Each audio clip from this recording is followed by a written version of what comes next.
Assalamualaikum warahmatullahi wabarakatuh.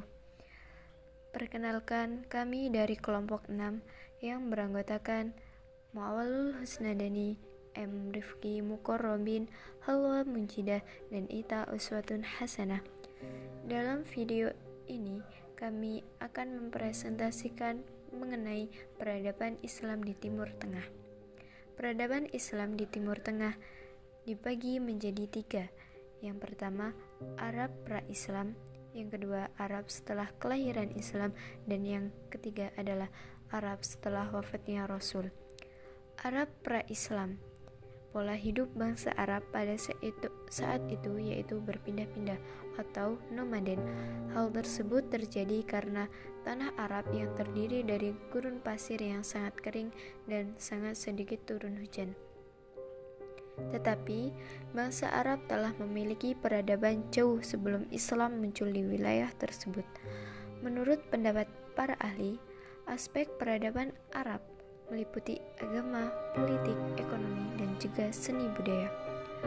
Pembagian penduduk Arab menurut sejarawan Muslim yaitu dibagi menjadi 3. Yang pertama, Arab Ba'idiyah atau Arab kuno.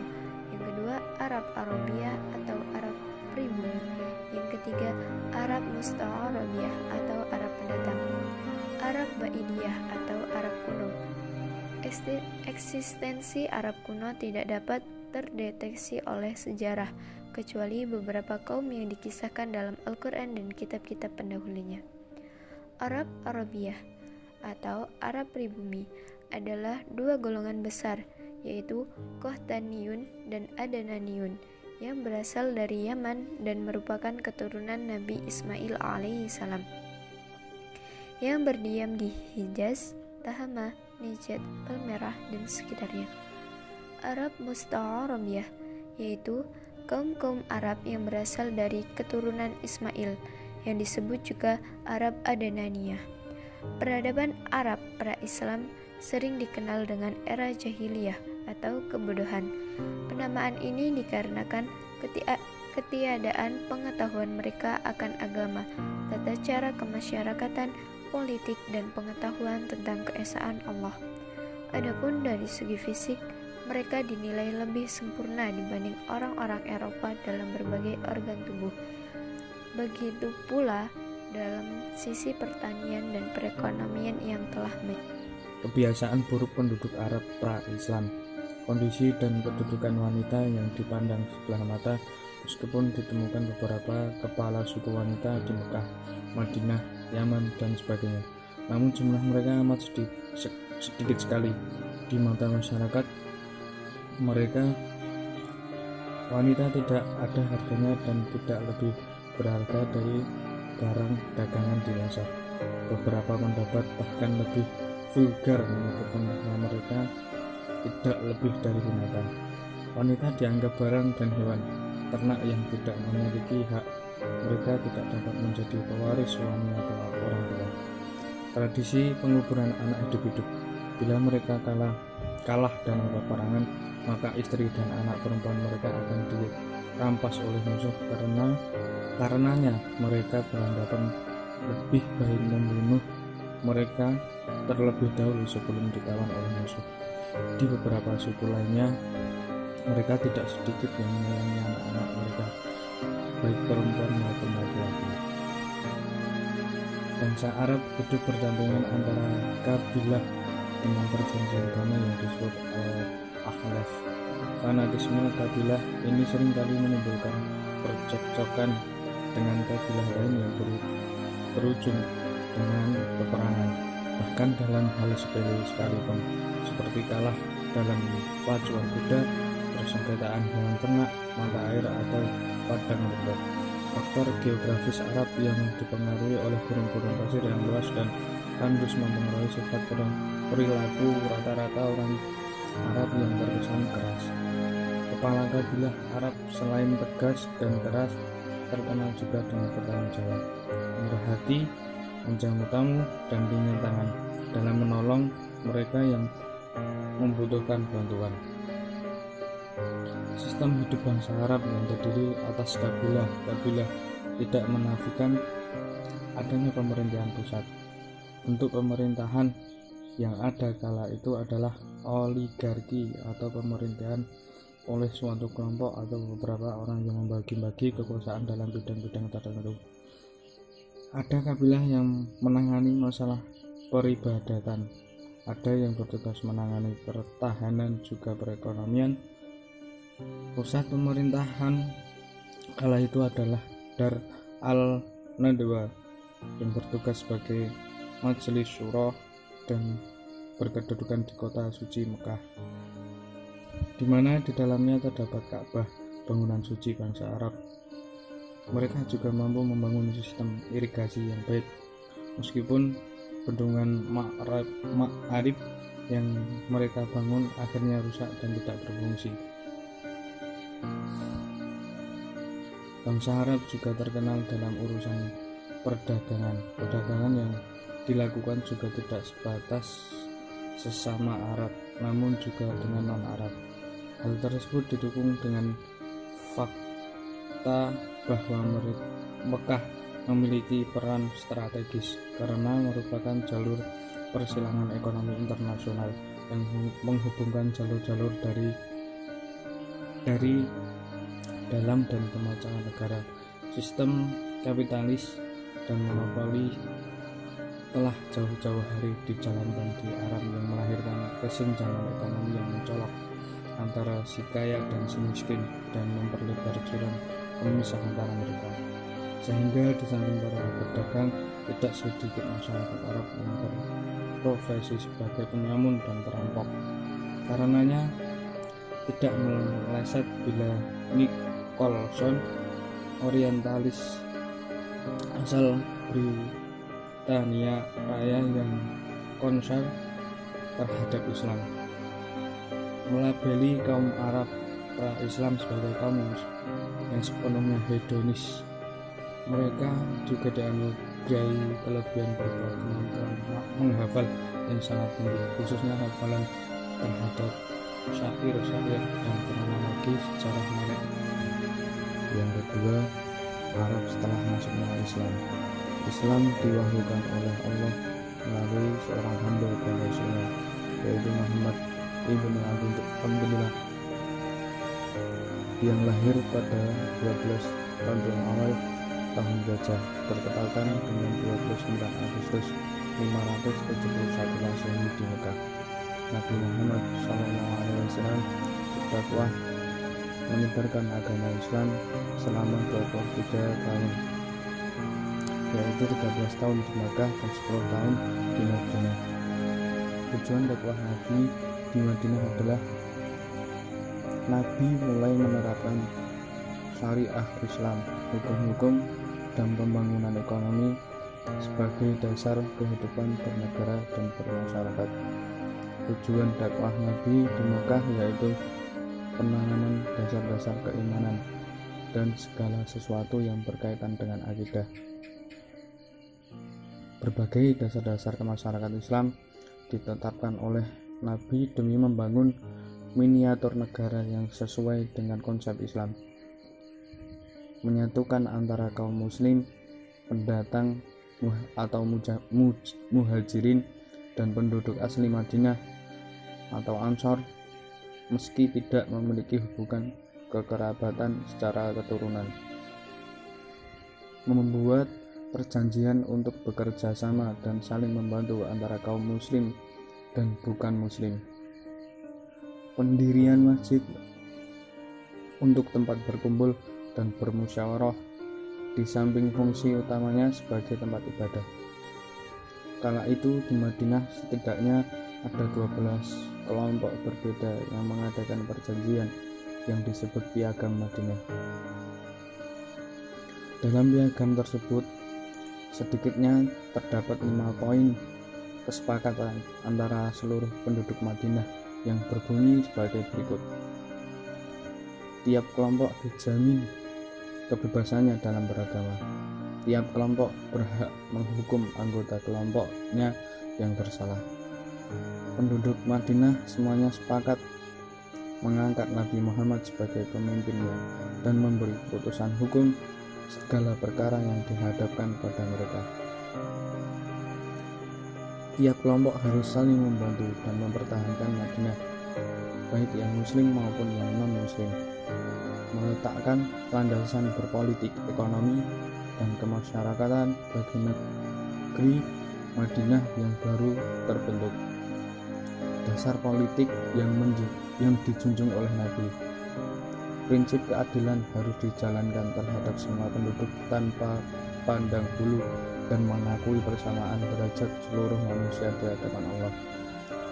Prinsip musyawarah untuk memecahkan segala persoalan demi tercapainya kemaslahatan bersama. Prinsip sosial Islam juga diperkenalkan menggantikan berbagai tradisi jahiliyah yang kurang bahkan tidak berperilaku kemanusiaan. Nabi yang juga berdagang mengajarkan konsep jual beli yang berbeda dan tradisi Arab dahulu. Tidak ada lagi monopoli perdagangan maupun sistem ekonomi kapitalis. Perubahan sosial di wilayah Arab setelah masuknya Islam. 1. Derajat wanita yang dahulu tidak berharga diangkat sedemikian rupa sehingga memiliki derajat yang setara dengan pria. 2. Hukum pernikahan Islam pun diterapkan dengan membatasi seorang pria beristri 4 orang wanita dan melalui akad yang sah. 3. Seorang wanita yang juga mendapat bagian dari harta warisan yang ditinggalkan suami atau orang tua. 1. Islam juga mengharamkan berbagai perbuatan tercela yang menjadi tradisi Arab seperti bertaruh, berjudi, minum khamr, dan perbuatan tercela lainnya. 2. Nabi mencoba mengurangi praktik perdagangan budak dan memberikan mereka hak-hak seperti manusia lainnya. 3. Nabi berupaya mengurangi peperangan dan konflik yang berujung pertumpahan darah sebagaimana tradisi suku-suku Arab terdahulu, dengan menekankan sifat saling memaafkan dan lapang dada. Bentuk pemerintahan Madinah. Bentuk pemerintahan Madinah sendiri bercorak teokrasi dengan seorang rasul sebagai kepala pemerintahan dan kepala negara, namun kedaulatan berada di tangan Allah. Selain itu, Nabi juga menerapkan sistem republik dengan bantuan Majelis Syuro. Dalam pemerintahannya, sebagaimana sistem Arab pra-Islam, Nabi juga menyusun gubernur atau wali-wali yang bertanggung jawab dalam berbagai bidang seperti perekonomian, hukum, peradilan, pertahanan, dan keagamaan. Arab setelah wafatnya Rasulullah. Pasca wafatnya Rasulullah SAW, Arab bersama-sama dengan Islam mencapai masa kejayaannya dan masa keemasan, berkisar pada tahun 750 Masehi sampai 1258 Masehi.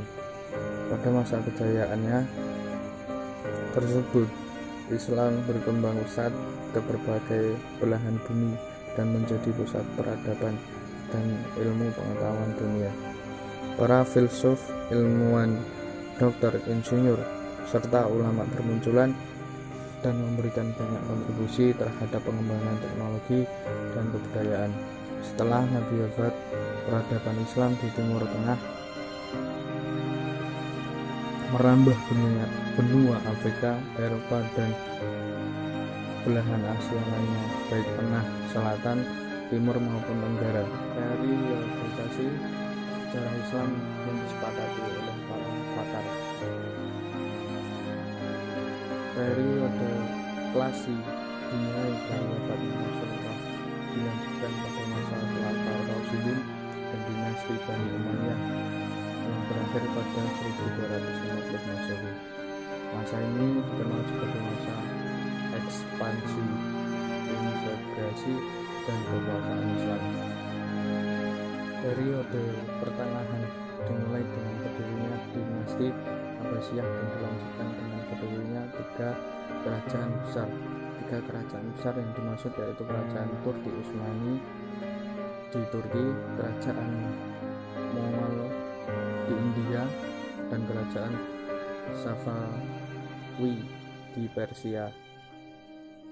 Periode modern merupakan zaman kebangkitan Islam.